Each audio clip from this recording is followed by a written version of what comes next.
Bonjour, et bienvenue à vous tous, sur la chaîne de Tor Odyssée. Suite à de nombreux commentaires, et à la demande générale de votre part, je vous présente la deuxième partie de la Terre creuse, le journal de bord de l'amiral Richard Byrd. Il fut un temps, la Terre était plate, du moins dans l'esprit des gens. Heureusement, des chercheurs nous ont fait évoluer, au risque de s'attirer les foudres populaires et religieuses. La Terre était donc ronde, jusqu'à nos jours. Pourtant, une partie non négligeable de l'humanité clame que la Terre est creuse. Les anciens récits religieux, spirituels ou théosophiques du monde entier parlent d'un royaume intérieur, refuge des derniers Atlantes et autres. Partons donc sur les traces de l'Agartha et de sa capitale Shambhala, dans ce qui semble être l'un des plus grands secrets de l'humanité. La découverte de l'amiral Richard Byrd est frappée aujourd'hui d'un top secret international. Après le message radio qu'il envoya de son avion, et un bref communiqué de presse, toute nouvelle importante sur le sujet, ainsi que son journal de bord, fut soigneusement supprimée par les agences gouvernementales américaines. Enfin, en apparence, car la famille de l'amiral Richard Byrd ont réussi à garder secrètement son vrai journal de bord. Donc, l'équipe Tor Odyssée vous présente en intégralité le journal de bord de l'amiral Richard Byrd. Je vous laisse en juger par vous-même, et je vous dis à très bientôt, sur la chaîne de Tor Odyssée. Voici la première page de son journal de bord. Je cite. « Je dois tenir ce journal en cachette, et dans le secret le plus absolu. Il concerne mon vol en Antarctique, du 19 février 1947. Un temps viendra où la rationalité des êtres humains devra se dissoudre dans le néant, et où l'inéluctabilité de la vérité devra alors être acceptée. Je n'ai pas la liberté de diffuser mon journal de bord. Peut-être ne verra-t-il jamais la lumière, cependant, je dois faire mon devoir, le rapporter, ici, avec l'espérance qu'un jour, dans un monde où l'égoïsme et l'avidité de certains êtres humains ne pourront plus cacher la réelle vérité de notre Terre. Richard Byrd. Voici maintenant toutes les autres pages détaillant son expédition en Antarctique. Je cite. « Sur les étendues de glace et de neige, en dessous de nous, on remarque des colorations jaunâtres, au dessin linéaire.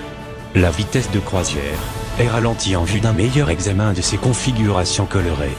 On relève aussi des colorations violacées et rosées. Aussi bien la boussole magnétique, le gyrocompas commence à tourner, puis à osciller, il n'est pas possible de maintenir notre route à l'aide des instruments. Nous relevons la direction avec le compas solaire, tout semble encore être en ordre. Les contrôles semblent lents à répondre et à fonctionner. Cependant, nous ne relevons pas d'indication de congélation. 29 minutes de vol se sont écoulées, et je fais un premier repérage des montagnes. Non, il ne s'agit pas d'une hallucination. Une petite chaîne de montagnes se dresse devant nous, jamais auparavant nous ne l'avions remarqué. Outre les montagnes, une vallée semble être façonnée par un petit fleuve, ou ruisseau, qui coule vers la partie centrale. Aucune vallée verte ne devrait se trouver ici, en dessous de nous. Décidément, il y a quelque chose d'étrange et d'anormal ici.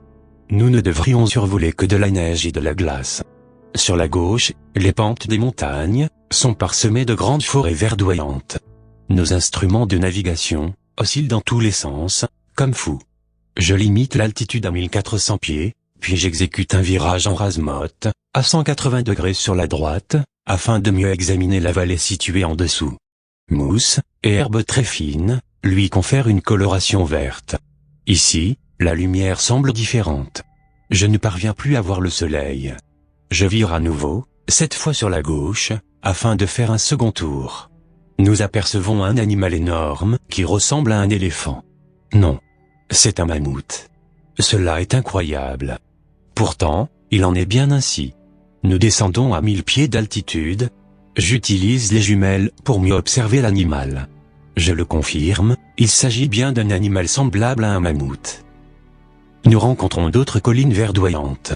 L'indicateur de température extérieure marque 24 degrés centigrades. Nous maintenons le cap. À présent, les instruments de bord semblent réagir normalement. Je demeure perplexe quant à leur réaction. Je tente de contacter la base. La radio ne fonctionne pas. Le paysage alentour paraît nivelé et normal. Devant nous, nous repérons une ville.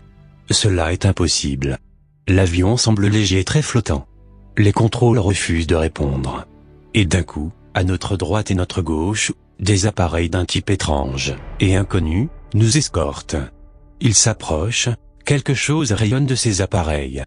Désormais, ils sont suffisamment proches pour nous permettre de voir leurs armoiries. Il s'agit d'un symbole étrange. Où sommes-nous? Que s'est-il passé?